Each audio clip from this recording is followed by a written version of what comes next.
Hey y'all, so it is I am on Family Fridays. I told you guys that I was going to dedicate this month's Fridays to my great-grandparents. The very first video that I did about them and the little things that they used to say, I got like the most dislikes ever. I got 4 dislikes and I was like, whatever. So I'm still going to dedicate it to them because I said I was gonna do it, and I'm a person that does what I say. I don't give a fuck if y'all like it or not. This is really therapeutic for me because it's been about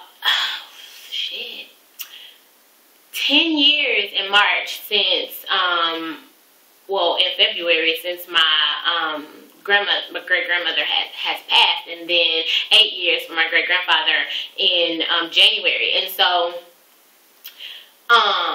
they're really near and dear to me, so I'm going to go ahead and do these Fridays because I just feel like it's a tribute to them or whatever. So, I mean, my family members that watch it, they'll, you know, enjoy it. And my subscribers, if you truly are a friend of mine or you care about me or, you know, you feel some type of connection with me, then you'll listen to these because this is like something that's really, really close to my heart. Even though I'm telling funny stories, I mean, I don't want to tell any sad stories or anything like that. But, yeah, so I'm going to tell you guys a funny thing that happened with me and my great-grandma and my great-grandfather's relationship.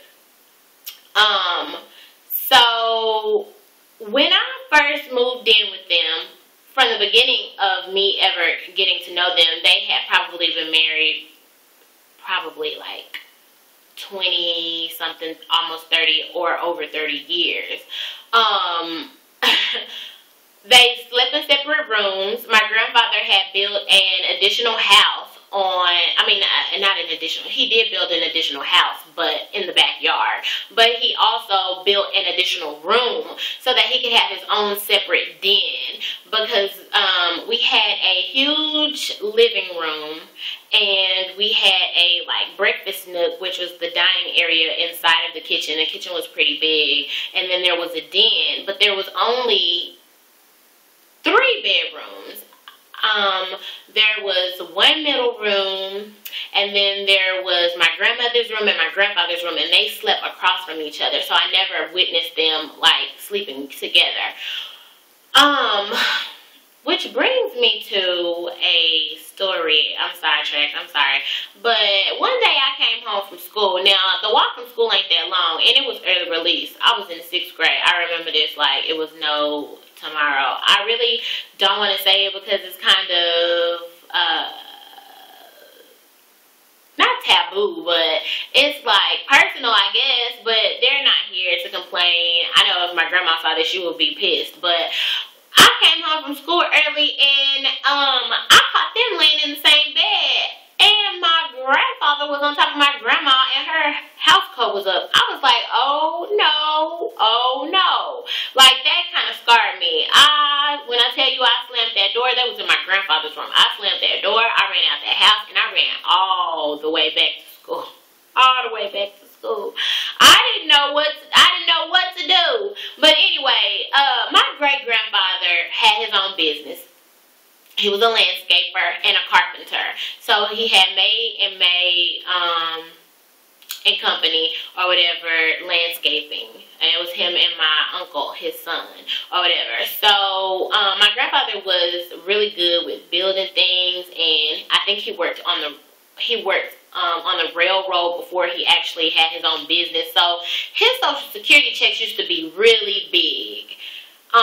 Especially back then when there was in a recession, you know, everything was still pretty cheap, and I believe he was getting maybe like $1,200 a month, and my grandmother who was getting Social Security as well, I think she was getting like 6 or 7, so that was like way more. And they never really bought anything. Like I told you before, my grandfather was really frugal. He was stingy with his money. He would cash those checks, baby. He didn't believe in a bank account. He wanted all his money with him. He would hide money all over the house.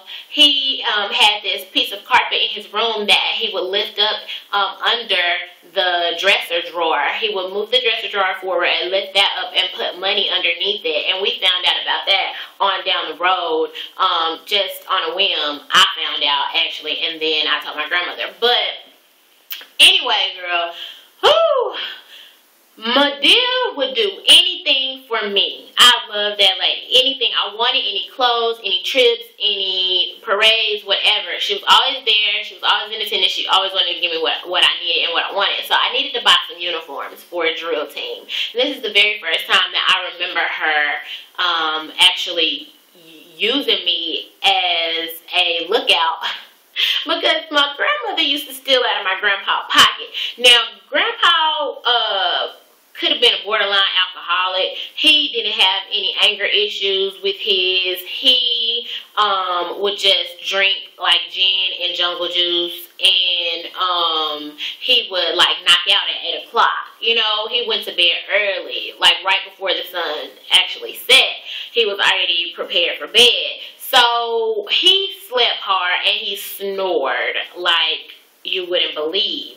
So, like I said, he built this extra room on the back. By this time, he had been sleeping back there. And I had moved from the middle room into his room. So this was his room. Now, the portion of the house where he built this extra room was on the back end of the kitchen. The kitchen had a window that opened out into the backyard. Since he built the room on, it opened into his room. My grandfather always left his billfolder in his overalls. I told y'all he wore overalls every day faithfully. And everybody who knows overalls, they have a big pocket in the front that snaps, and that's where he kept his wallet. And so, Madea walked with a cane. She had a fancy cane. Even though she had that cane, she walked with one of those cubed yardsticks. It was like for measuring fabric. She walked with one of those. So when Madea walked, you could always hear her cane. So it was so funny because by this time they were old as shit. Like, they had to be like late 60s, early 70s, mid 70s or whatever. And girl, my grandmother would sneak into his room, and I would climb up on the kitchen counter, on the sink, and get up in that window, and I would watch my grandfather and make sure that he didn't wake up. And Madea was really slow at this point. Now, I guess she didn't tell me before where she was getting all this money from, or she didn't use me as a lookout because she moved around pretty damn good. But now, since she was slower, she kind of needed that extra lookout. So she would like scoot her way in there because she wouldn't want to use her cane because there was a space by right before you get into my grandfather's room where there was an echo of her cane because it was flat floor, it wasn't carpet. So she would scoot in there, holding on to the wall. She would get the overalls and she would get the money out.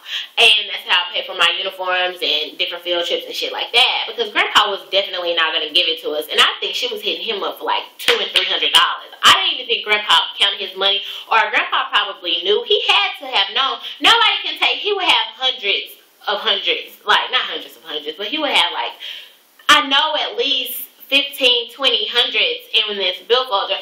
And it's like, you gotta know this money is missing. So as I got older and she got older, she couldn't do it herself because she was too slow, and Grandpa like sneezed in his sleep and stuff like that, and talk sometimes, and so, you know, one little thing would scare her and she would just call it all off. So at one point what happened was she began to, because my grandmother's really tall, so she began to stand in front of the sink and just stick her head through the little window that opened into his room and watch out while I went and got the money, and she would tell me how much I should get.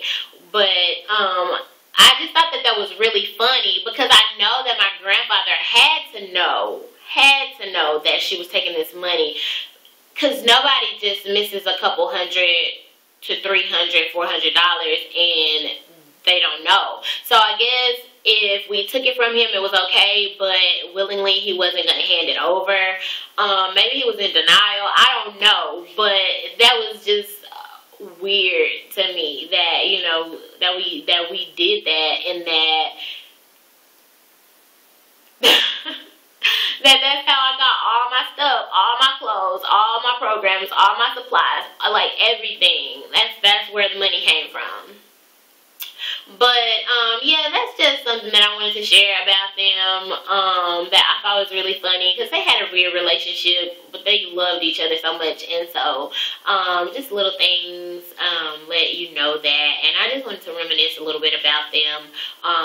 But I'm going to go ahead and end this here, and I'm going to be doing a miscellaneous Monday video. Talk to you guys then.